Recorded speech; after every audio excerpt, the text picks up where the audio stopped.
क्या आप भी अपने काम को टालने की आदत से स्ट्रगल कर रहे हैं?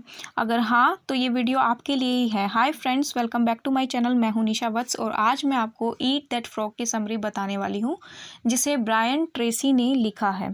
सबसे पहले हम बात करते हैं कि ईट दैट फ्रॉग में फ्रॉग क्या है। फ्रॉग है आपका सबसे इम्पोर्टेंट काम। Your frog is your biggest and important task.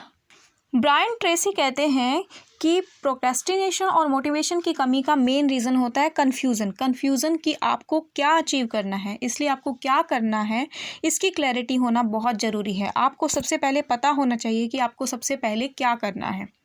इसलिए the first rule of frog eating is if you have to eat 2 frogs you have to eat the ugliest one first. अगर आपको 2 frogs खाने हैं तो सबसे पहले जो सबसे ज़्यादा अगली है वो फ्रॉग आपको पहले खाना होगा।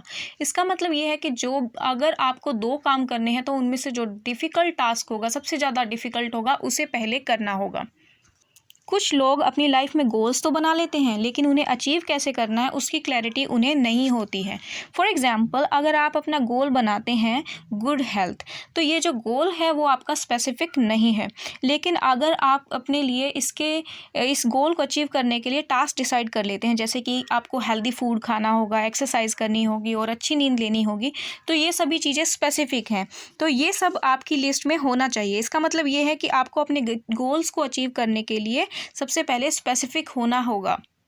इसके साथ साथ ये भी ज़रूरी है कि आप अपने गोल्स को लिखें। एक पेपर लीजिए, रात को सोने से पहले एक लिस्ट बनाइए और आप अलग अलग पर्पसेस के लिए अलग अलग लिस्ट भी बना सकते हैं, जैसे कि yearly goals, monthly goals, daily goals list. और आप अपनी इस लिस्ट को पढ़िए और वो गोल सेलेक्ट करिए जो कि आपकी लाइफ में सबसे ज़्यादा इम्पोर्टेंट हो।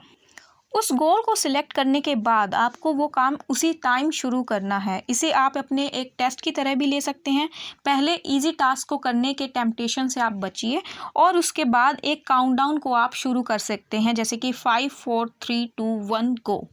गो बोलने के साथ ही आपको उस काम को शुरू कर देना है उसी वक्त। और आप ये भी ध्यान रखेंगे कि आप जो भी काम कर रहे हैं उसे एक काम को ही एक बार में करें। मल्टीटास्किंग आपकी प्रोडक्टिविटी को कम करती है। आपको ये भी ध्यान रखना होगा कि जो भी काम आप शुरू कर रहे हैं उसे आपको कंप्लीट भी करना होगा। हम एक टास्क को कई बार शुरू करते हैं और जैसे ही कोई मुश्किल आती है या हम कहीं अटक जाते हैं तो हम उसे छोड़ देते हैं। इसे दोबारा उसी काम को करने के लिए हमें बहुत ज़्यादा डिफ़िकल्टी होती है और कई बार हमें उस काम को शुरू दोबारा से करना पड़ता है, जिसकी वजह से बहुत ज़्यादा टाइम भी लगता है। ब्रायन ट्रेसी कहते हैं कि हम बड़े बड़े गोल्स को कैसे अचीव कर सकते हैं। उसके लिए जैसे कि वो एग्जांपल देते हैं, how do you eat an elephant 1 bite at a time. इसका मतलब ये है कि जो भी आप काम कर रहे हैं उसके लिए आपको एक स्टेप सबसे पहले लेना होगा, जैसे कि take 1 step at a time. Procrastination को रोकने के लिए सबसे बेहतर तरीका है कि आप एक बड़े काम में से अपना दिमाग हटाएं और एक सिंगल एक्शन पर ही फोकस करें। फॉर एग्ज़ाम्पल, अगर हम बेस्ट सेलिंग ऑथर जॉन स्टाइनबेक के बारे में बात करते हैं तो वो बताते हैं कि जब मुझे 500 पेजेस की बुक लिखनी होती है तो मुझे ये बहुत मुश्किल लगता है। इसके लिए मैं पहले एक पेज लिखता हूँ, फिर दूसरा पेज लिखता हूँ और फिर बुक को कंप्लीट करता हूँ। ये मत सोचिए कि आपको कितना और काम करना है, बल्कि आपको ये सोचना है कि आपका जो ये स्टेप है उस पर आप फोकस किस तरीके से करेंगे। जब भी आप अपना काम शुरू कर रहे हैं तो इसके लिए आपको ध्यान रखना होगा कि प्रोक्रेस्टिनेशन को रोकने के लिए आपको अपने काम से रिलेटेड सारी चीज़ें अपनी टेबल पर सबसे पहले रख लेनी चाहिए। जैसे कि हम किचन में खाना बनाने जाते हैं तो उस वक्त हम सभी चीज़ों को रेडी करते हैं और उसके बाद हम खाना बनाना शुरू करते हैं।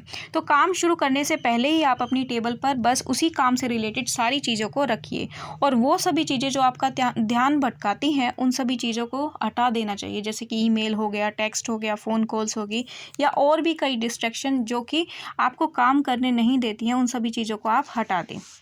आगे ब्रायन ट्रेसी कहते हैं कि आप किस तरीके से अपनी पर्सनल पावर्स को बढ़ा सकते हैं वो आपने सोचना है। जब भी आप बहुत ज़्यादा टायर्ड फील करते हो तो आप अपने काम को तुरंत रोक दें और रेस्ट करें। जब आप पूरा रेस्ट कर लेते हैं तो आप अपनी पूरी एनर्जी के साथ, मतलब इससे भी ज़्यादा एनर्जी के साथ अपने काम को शुरू कर सकते हैं। आपकी बॉडी भी एक मशीन की तरह ही होती है जिसे एनर्जी आप जनरेट करते हैं और इसके लिए आपको प्रॉपर फूड, वाटर और रेस्ट, ये सभी चीज़ें चाहिए।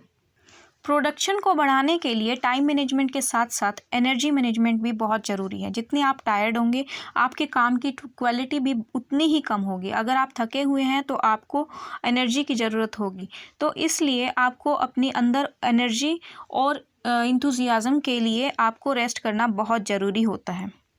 ब्रायन ट्रेसी अपने फील्ड में मास्टरी पाने के लिए 3 स्टेप्स बताते हैं। उनमें से पहला है दिन में कम से कम हमें 1 घंटे रीडिंग ज़रूर करनी चाहिए। अपने शेड्यूल में से 30 मिनट या फिर 1 घंटा हमें रीडिंग ज़रूर करनी चाहिए। उसके बाद वो बताते हैं कि हमें अपनी की स्किल से रिलेटेड जितने भी कोर्सेज़ हैं या सेमिनार्स हैं, उनमें से कुछ सेमिनार्स और कोर्सेज़ ज़रूर अटेंड करने चाहिए और हमें उन सेमिनार्स से अपने नोट्स बनाने चाहिए और उन सेमिनार्स की ऑडियो रिकॉर्डिंग भी हम परचेज़ कर सकते हैं। और थर्ड रूल बताते हैं कि उस ऑडियो प्रोग्राम को हम ड्राइव करते हुए भी सुन सकते हैं या कुछ भी ऐसा करते हुए जिसमें आपके माइंड यूज़ नहीं होता हो, उस काम को करते हुए आप अपने ऑडियो प्रोग्राम को सुन सकते हैं। आप हर रोज़ कुछ ना कुछ नया सुनने की आदत या नया सीखने की आदत अगर आप बनाते हैं तो आप अपने फील्ड के मास्टर बन जाओगे। ट्रेसी कहते हैं कि सक्सेस कभी भी बाई चांस नहीं मिलती है। उसके लिए आपको अपने स्पेसिफिक गोल्स बनाने ज़रूरी हैं और उन स्पेसिफिक चीज़ों के लिए आपको कंटिन्यूस एफर्ट्स करने भी बहुत ज़रूरी हैं। Thank you for listening this video. Don't forget to like, share and subscribe this channel. Thank you so much.